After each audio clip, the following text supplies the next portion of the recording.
الاستاذ احمد عبد الجواد امين عام حزب مصر القويه. اهلا بيك يا استاذ احمد. اهلا وسهلا استاذ خالد.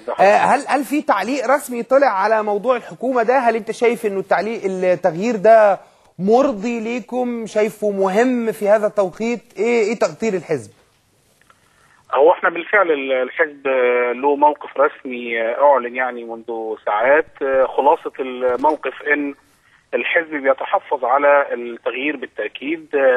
النقاط المحدده الحزب يتحفظ عليها بدايه ان التغيير كان تغيير جزئي، تغيير داخل بعض الوزارات، ولكن كانت رؤيه الحزب ان الوضع الحالي في مصر، المشهد السياسي الحالي، موقف اغلب احزاب مش المعارضه بس بل حتى الاحزاب المحسوبه حتى على السلطه كانت ترى ان هناك ضروره ملحه على تغيير رئيس الوزراء. الدكتور هشام قنديل يعني اثبتت الشهور الماضيه ان وزارته وانه هو تحديدا يعني غير قادر على القيام بمهام واعباء هذه الفتره. نعم. وبالتالي كانت رؤيه الحزب ان يحدث تغيير شامل. النقطه الاهم او النقطه الاخرى ان الحزب يعني يتحفظ على الاسلوب في اداره المشهد بشكل عام. احنا للاسف الشديد نفتقد في مصر ما بعد الثوره ان للاسف الشديد اغلب القرارات السياسيه الهامه تفتقد رقم واحد للشفافيه، تفتقد ايضا لوجود معايير واضحه. احنا النهارده ما نعرفش على اي اساس تم تغيير وزراء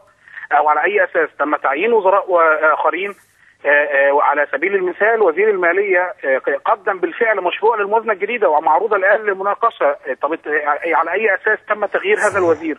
وعلى اي اساس تم تعيين وزير اخر؟ ايضا وزير الزراعه سمعنا ان الوزاره حاليا ستقدم يعني نجاح عظيم بان هي ستقدم يعني سابقه في القمح. طب ايه السبب في تغيير وزير الزراعه؟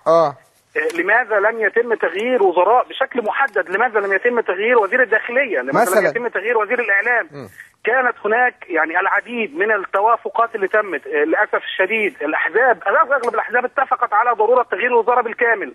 أغلب الأحزاب تنادي الآن بمعرفة المعايير التي يتم تعيين الوزراء بناء عليها. احنا حضرتك يعني أنا ما عنديش مشكلة، احنا كحزب مصر القوية ليس لدينا أي غضاضة أن يكون تشكيل الحكومة بالكامل من حزب الحرية والعدالة. لا يقدر لنا اي رغبه بذلك، ولكن يعنينا بشكل واضح جدا معرفه المعايير. بالظبط يا دكتور احمد، هي دي قضيه المعايير فعلا قضيه بالغه الاهميه. بشكرك شكرا جزيلا للدكتور احمد عبد الجواد امين عام حزب مصر القويه. وحزب مصر القويه لا بيتكلم في اخوانه ولا يضير ان يكون كل الوزراء من الاخوان، لكن هي المساله فنيا ايه معنى